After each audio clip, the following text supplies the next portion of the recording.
So I'm talking to Outright Resistance at Bloodstock. How are you guys doing? Hello. Doing very good, thank Wonderful. you. So you guys just come off the Jaeger stage. How was it for you? Oh my God, incredible. One of the best shows we've ever played in our life, I think. Like, just, there were circle pits, walls of deaths, people were just absolutely losing their minds. There were people beating a barrel in time to our music. It was like Slipknot, man, honestly, it was so sick. I also want to say thanks to anyone who came as well, because we had some amazing bands around us, which I would totally understand if no one wanted to come over and they want to check out those bands, but they checked us out and it made the whole experience even better. Yeah. That's brilliant. Can you guys talk to me about your Bloodstock journey? Obviously, I heard you went into the Metal Masters last year. Unfortunately, you didn't win. So how have you come about this year? Well, I mean, we entered the Metal Masters last year in London, and we managed to somehow, through some miracle, get all the way to the final. And obviously we didn't win, and to be honest, as I've said to quite a few people, I think that's the best thing that's ever happened to us. Because I think if we'd have won, like if we'd have been lucky enough to somehow win and get playing Bloodstock, we'd have just rested on our laurels and just been like, this is it, that's all we ever need to do now.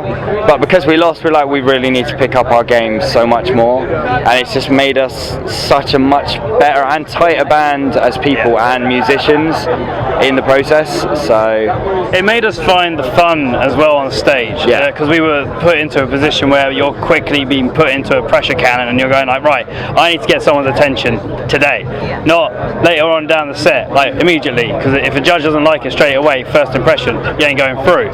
So we tried to find our element, and I think through doing that we actually found who we are on stage as well as off stage, and it's really helped us out on that, even though we didn't get to play Bloodstock last year because of it. I mean, Simon's obviously kept tabs on us to ask us this year, so I don't think it proved to be a bad thing for us to do. Yeah. So I caught you guys in Reading a couple of weeks ago, and I just described to you that I think you're like happy anarchy. Because tell me about the Party Poppers. Where did that come from? Well, I was in a moment on the tour back in March. I found a cowbell, so I started using the cowbell in that. Unfortunately, that has departed since things got nicked. But we decided we want to have a party down at our local show in Hitchin at the time, and Party Poppers came out whilst I was smacking on the cowbell, and it surprisingly worked well. We liked it, we kept it. Yeah, people loved it so much that like people were just talking about it for a while, and we were like, we need to keep doing this. Like, this is just so much fun. Every time we're always like, oh, you guys are the guys with the Party Poppers, or you know, something like that. So we're expanding upon it, like bringing in cannons now as well as Party Poppers and smashing lights in the unfortunate instance of Bloodstock. Yep. But yeah, so it's definitely just evolving. But it won't just be Party Poppers for long, because I do have a fever, and the only prescription will be more cowbell. Oh my God, really? Did you? I did it. You know what, the look on your face just said it all, like, oh my God.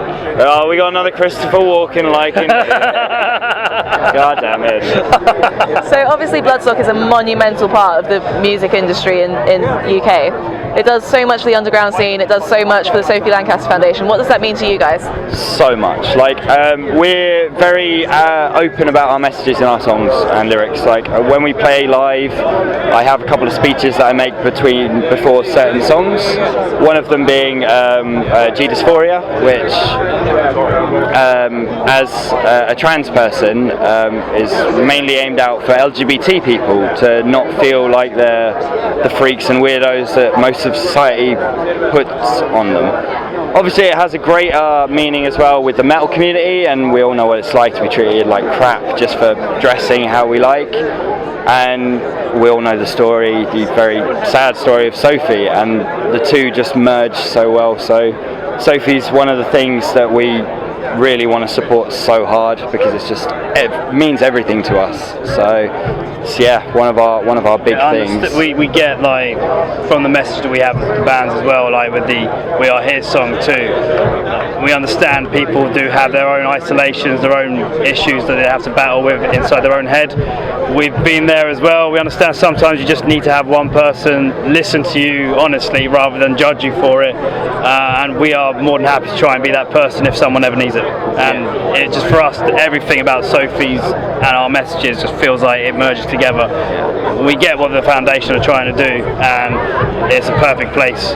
Well, at the end of the day, we're all outcasts and we're all part of a community, so we might as well support each other. So Yeah, exactly. keep on keeping on, guys. That's brilliant. Thank you. You're So, too good. for anyone who hasn't heard of you, what one word would you each use to describe your sound? You can't be like shit hot. That doesn't work. She saw through it. That doesn't work. That's not how this game works. Kinetically worked on that one as well. Like, How did you know? So yeah, that doesn't work. That's not how this game works. okay. But what words would you use? Fun. I was going to say hyperactive, yeah, but or positive. Hyperactive and positive. Hyperactive positivity. With a Yeah. we've got a dash in there to keep it's all double Yeah, barrel. it's one word, but it's two. It Double works. barrel, so I it's one swear, word. honestly. Positive hyperactivity. There we go. Yeah. So one question that I've been asking every band this weekend: what is your least favourite thing about metal? Elitists. I think the people that will like crap on someone just because they like a certain kind of music. Again, obviously, come back to what we talk about all the time. Like if someone goes, "Yeah, I love Bring Me the Horizon," and someone just goes, "Get out of it." It's like, why? Like it's still metal. It's closer to your music than Justin Bieber. Be pleased with that. So I think elitists are probably my least favourite thing. Studs. Because I got attacked by a girl wearing a bra with studs on and it hurt. In the pit. So thank you for that. There was some dots all over there. So yeah, I'm not a big fan of studs right now. That might change by next week, but right now I don't like studs. So what's next for you guys? Obviously you got Bloodstock out of the way. That's a massive point for you guys. What's going on with you next? Well, we just released our EP a couple of weeks back. Literally the day after you saw us at Reading, we released. Okay. Do you stand here? Literally, yeah. How dare they? How very dare they? Yeah, the day after we played that Reading show, we played our EP release. So we released Me Versus I, and since then we've just been trying to gig harder and heavier, and we've got a weekend planned at the end of this month with Beer Mageddon and Beermageddon, going Kettering as well as Birmingham and London as well over the bank holiday weekend. 4 days. And then we've got a little UK tour being put together as well over, we've got 3 days in Scotland at the end of October, around the Halloweeny area-ish, half-termy. So if you want to come out because you're not to school, you're more than welcome to. Yeah, 3 in Scotland, 4 in England, isn't it? And then we're Europe in March and April, so it's kind of basically gigs everywhere around that as well, but those are the kind of big... But happy to get more though, happy to get more. Brilliant. Is anything else that you guys want to plug? Because that's been pretty much done. The only thing I would say is, like I say with the messages and stuff, if anyone is watching and they need someone to talk to or just need to get some stuff off their chest, send us a message. We'll chat on there or chat on our personal pages or Skype if needed, if they want to talk to someone in person. Just get it out of there because, suicide's not worth it. So.